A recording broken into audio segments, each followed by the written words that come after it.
Assalamualaikum warahmatullahi wabarakatuh. Waalaikumsalam. Alhamdulillahirabbil alamin.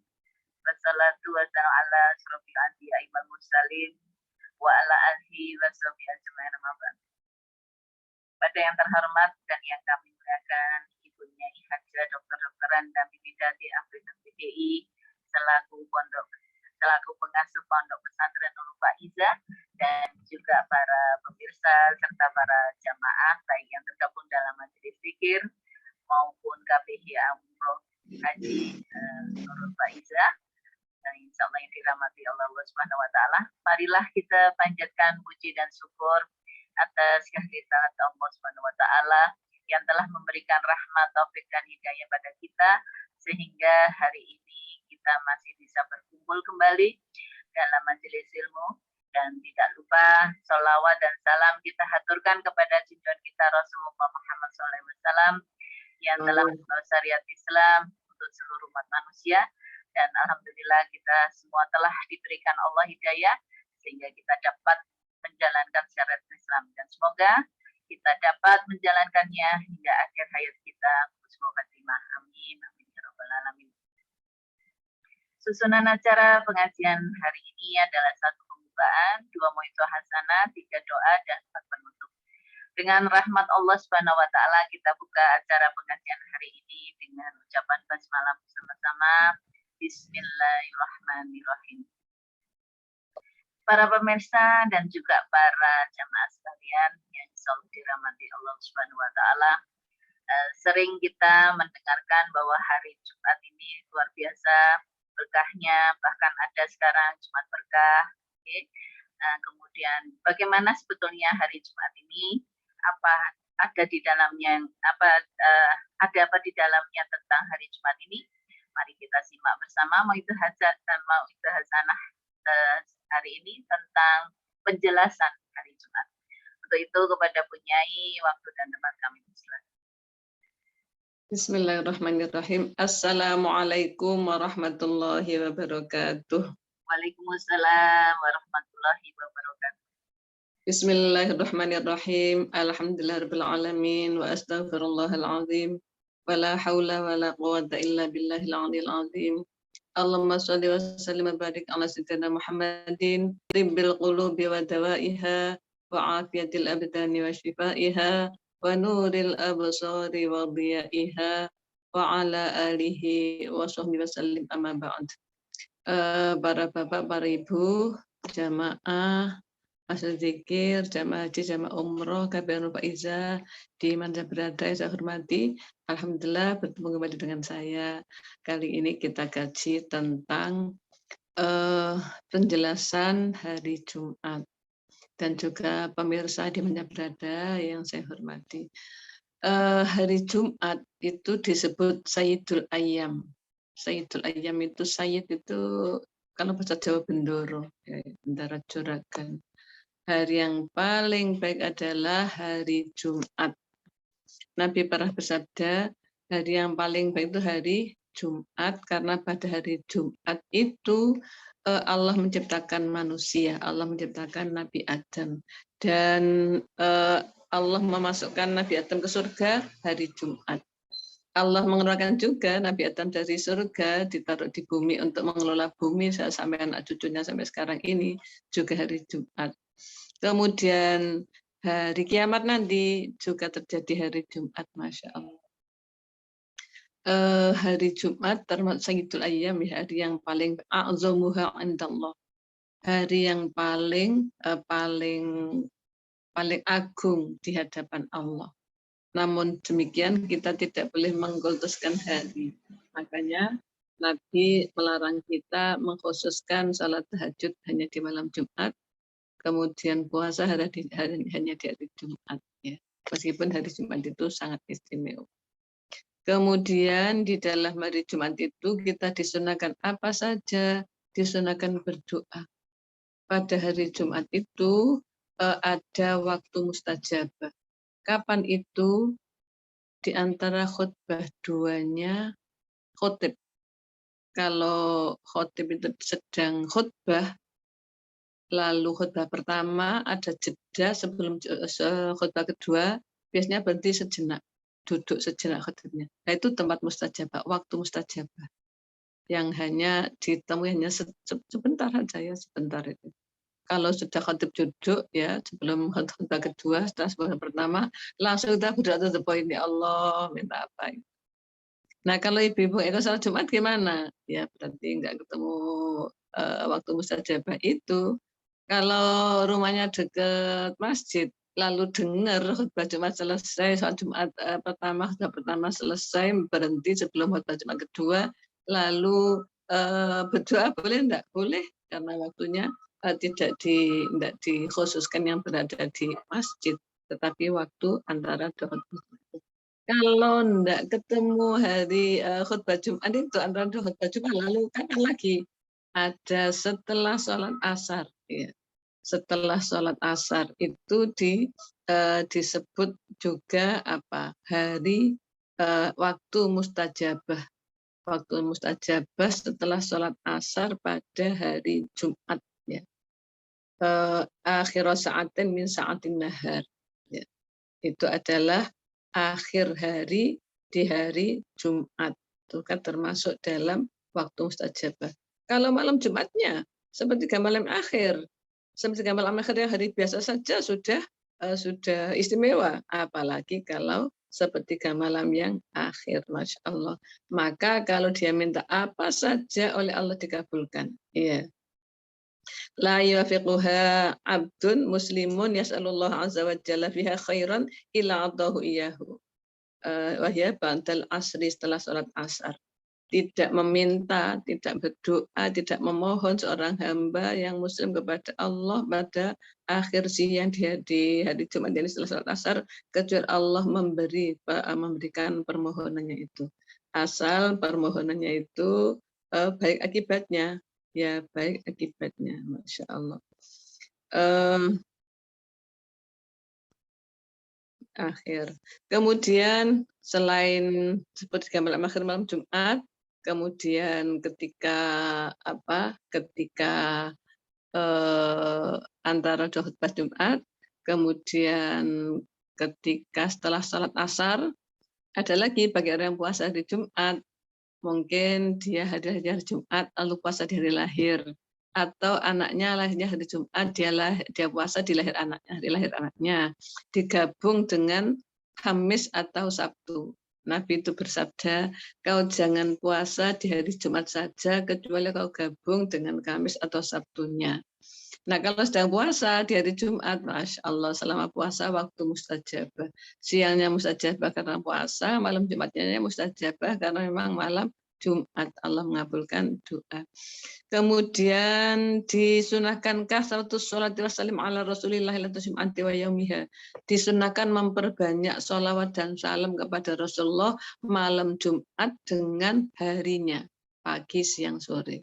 Makanya Bu Riful bikin list membaca sholawat 1000 kali itu bagus. Membaca sholawat 1 kali dibalas 10 kali oleh Allah. Membaca 100 dibalas 1000. Kalau membaca 1000 insya Allah dibalas surga oleh Allah. Istimewanya hari Jumat baru membaca sholawat karena hari Jumat itu Sayyidul Ayyam. Sedangkan Nabi Muhammad itu Sayyidul Anam. Sayyidul Ayyam itu sebaik-baik hari, Sayyidul Anam sebaik-baik manusia. Jadi kita membaca sholawat untuk sebaik-baik manusia di hari sebaik-baik hari. Makanya dilipat gandakan pahalanya. Makanya dikabulkan oleh Allah dengan membaca sholawat itu, maka Masya Allah, Allah akan memberikan kebaikan yang tidak ada taranya. Nggak ada taranya yang nanti dikumpulkan dengan para nabi di surga. Iya. Nah, kemudian disunahkan apa lagi? Disunahkan membaca surat Kahfi. Istihbabi qiraati suratil Kahfi yaumal jum'ati wa lailatahu. Disunahkan membaca surat Kahfi pada malam Jumat dan pada hari Jumat dan pada malamnya. Jadi malam Jumat boleh, pagi hari boleh, siang hari boleh, sore hari boleh. Membaca surat Kahfi. Membaca surat Kahfi, Masya Allah. Di sini disebutkan mangkora surat Al-Kahfi fi yaumil Jum'ati ad'allahun nur ma bainal Jum'ataini. Barang siapa membaca surat Kahfi di hari Jumat atau malam Jumat, maka ia disinari cahaya Allah pada dirinya sampai Jumat akan datang. Jadi di antara 2 Jumat itu, Masya Allah. Disebut juga barang siapa membaca surat Kahfi pada hari Jumat, ya, maka memancar kepadanya cahaya, ya, cahaya, Masya Allah.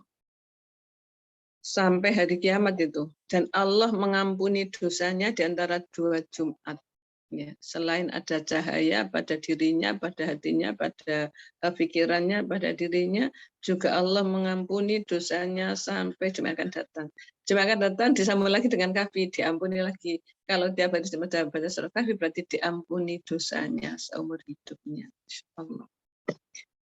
Kemudian selanjutnya disunahkan mandi dan bersolek dan bersiwak berharum-harum, ya. Apalagi kalau orang yang mau berangkat Jumat, ya. Jadi ada sunnah mandi hari Jumat. Mandinya ya mandi seperti mandi besar itu. Itu kan untuk bapak yang mau Jumatan. Kalau ibu-ibu bagaimana? Allah itu maha adil. Kalau Allah memberi pahala bagi orang laki yang mau sholat Jumat pakai mandi sholat Jumat, dan mandi hari Jumat itu disunahkan pada umat Islam, maka ibu-ibu mandi hari Jumat juga dibenarkan, dibaikkan, disunahkan juga. Kemudian yang sholat Jumat, at-tabir Jumati, supaya segera ke masjid sholat Jumat. Jangan Jumat itu nanti dulu masih azan, nanti dulu masih khutbah, itu Masya Allah. Khutbah Jumat itu rangkaian dengan sholatnya. Maka supaya mengikuti sholat Jumat dengan khutbahnya. Nabi bersabda, berkaitan dengan firman Allah, Quran surat Jumat ayat 9, ya. Bismillahirrahmanirrahim. Ya ayyuhalladzina amanu idza nudiya lis-sholati min yaumil jum'ati fas'au ila dzikrillahi wa dzarul bai'. Hai orang-orang yang beriman, kalau sudah dipanggil azan, sudah dikumandangkan azan sholat Jumat, maka segeralah untuk berangkat ibadah pada Allah, berangkat ke masjid, dan tinggalkan semua urusan duniawi, urusan jual beli, urusan kantor, urusan sopir bemo, sopir angkot, sopir apa saja, urusan bisnis apa saja, urusan sibuk di rumah, tinggalkan semua urusan duniawi dan berangkatlah untuk sholat Jumat. Kemudian itu untuk semua orang beriman, laki perempuan, iya. Hanya saja ditaksis, ya, dikhususkan Nabi bersabda, sholat Jumat tidak wajib bagi orang yang sakit, anak kecil, perempuan, dan budak. Termasuk orang yang punya urusan genting, ya, punya urusan genting. Dokter sedang operasi pasien, itu operasinya mulai jam 10 selesainya sampai jam 5 misalnya, genting. Itu kalau tinggal sholat Jumat gimana itu, operasi belum selesai dengan sholat Jumat, ya. Maka itu ada rukhsah. Lalu sholatnya juga di rukhsah, kan nggak bisa sholat zuhur, nggak bisa sholat Jumat, nggak bisa sholat zuhur, gimana itu bisa dijamak takhir. Kalau itu tidak wajib, nggak berarti nggak boleh, nggak wajib berarti sunnah. Maka ibu-ibu berangkat ke masjid itu sunnah. Kalau nggak berangkat ke masjid tidak dosa. Nggak dosa. Sama dengan bapak yang sakit, dia sakit nggak Jumatan, nggak dosa. Tapi dia masakan diri pengen Jumatan, sunnah berangkatnya. Kalau sampai masjid, laki perempuan usolli fardhu Jumati. Niat sholat fardu Jumat, bukan sholat sunat Jumat. Sementara ada orang berpendapat wanita itu sholat Jumat itu sunnah, maka nggak bisa menggugurkan kewajiban sholat zuhur. Maka kalau wanita sholat Jumat juga tetap harus sholat zuhur karena sholat Jumatnya itu sunnah. Bukan, yang sunnah itu berangkatnya. Kalau sudah sholat Jumat, semua sholat Jumat ya fardu. Niatnya usolli fardhu Jum'ati rakaataini mustaqbil qiblati ma'muman lillahi ta'ala. Sudah menggugurkan sholat zuhur. Yang sunnah itu berangkatnya sama dengan orang lagi yang sedang sakit, nggak berangkat nggak apa-apa. Kalau berangkat dia boleh, sunnah dapat pahala. Kalau sampai di masjid sholat Jumat, ya sholat Jumat ya fardu, lalu menggugurkan kewajiban sholat zuhur. Sunnahnya tabekir, tapi itu segera pagi-pagi untuk sholat Jumat. Jangan akhir-akhir, ya. Jangan akhir-akhir. Kemudian disunahkan malam harinya itu sholat sunnah malam harinya. Disunahkan sholat sunnah sebelum sholat Jumat itu. Ya. Sholat Jumat ada, sholat qabliyah Jumat ada, sholat tahiyatul masjid ada, sholat qabliyah Jumat juga ada sebelum khutbah, sebelum imamnya khutbah. Ya. Kemudian kalau sedang dengarkan khutbah, imamnya khutbah, atau sebelum khutbah lalu ngantuk, di masjid lalu ngantuk, maka berpindahlah tempat. Berpindah gimana? Berpindah dengan gerak itu lalu menghilangkan ngantuk, lalu menimbulkan semangat. Itu salah satu trik Melana. Biasanya kalau mengenai khutbah Jumat itu sambil ngantuk-ngantuk gitu. Selama tidak bersandar, nggak tidur, maka wudhunya nggak batal. Asal duduknya duduk yang kira-kira dia nggak mungkin kentut. Ya. Jadi duduknya itu ditekan itu, ditekan pantatnya itu. Jadi tidak mungkin dia kentut, maka nggak batal sholatnya, nggak batal wudhunya, ya nggak batal wudhu. Sholat Jumat itu diwajibkan disebutkan sholat Jumat al muslimi, al-khuri al-aqili al-balighi al-muqimi al-qadiri ala sa'i ilaiha. Sholat Jumat diwajibkan atas semua orang Islam yang merdeka, yang berakal, yang sudah balik, bukan anak-anak, yang bertempat tinggal, dan yang bisa berangkat ke masjid untuk mengikuti sholat Jumat. Ini saya sebutkan lagi, perempuan, anak-anak itu tidak wajib sholat Jumat. Kemudian orang musafir juga termasuk tidak wajib sholat Jumat. Tapi kalau musafir mau sholat Jumat boleh. Mau perginya itu ke Surabaya, nanti kira-kira pas Jumat itu dia berada di Krian. Maka beli karcis bisnya ke Krian dulu, nanti sholat Jumat di Krian. Habis itu terus naik bis lagi ke Surabaya, itu bagus sekali orang itu memperhatikan sholat Jumat karena dia merasakan, dia mengetahui betapa besarnya pahala sholat Jumat, diampuni dosanya sampai Jumat akan datang. Betapa besarnya pahala mendengarkan khutbah Jumat. Sampai-sampai orang yang bilang kepada yang lain, Gus jangan bicara sedang khutbah, itu saja malah dianggap sia-sia. Karena apa? Karena dia juga ngomong. Maka harus memperhatikan, nggak boleh bicara. Melarang orang bicara nggak boleh, juga nggak boleh berarti dia bicara gitu kan.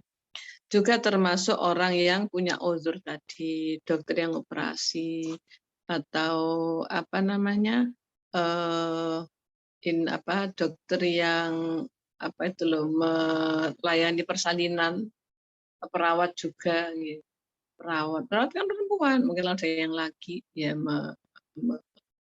tanggung nyawa seseorang, maka itu dianggap punya uzur, maka